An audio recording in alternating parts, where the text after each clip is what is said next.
ಇತ್ತೀಚೆಗೆ ಈ ಹಾಡೊಂದು ಎಷ್ಟು ಮೋಡಿ ಮಾಡಿದೆ ಅಂದ್ರೆ ಕೇಳಿದಷ್ಟು ಕೇಳ್ತಾನೆ ಇರ್ಬೇಕು ಅನ್ಸ್ತದೆ.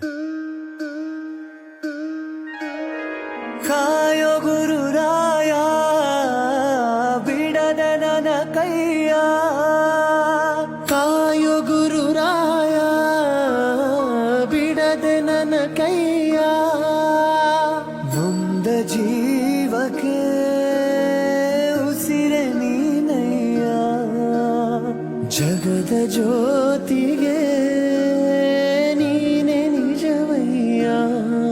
ಮಂತ್ರಾಲಯ ವಾಸ ಮಂತ್ರಾಕ್ಷತೆಯ ರಸ, ಗುರು ರಾಘವೇಂದ್ರ ರಾಘವೇಂದ್ರ ರಾಘವೇಂದ್ರ, ಗುರು ರಾಘವೇಂದ್ರ ರಾಘವೇಂದ್ರ ರಾಘವೇಂದ್ರ.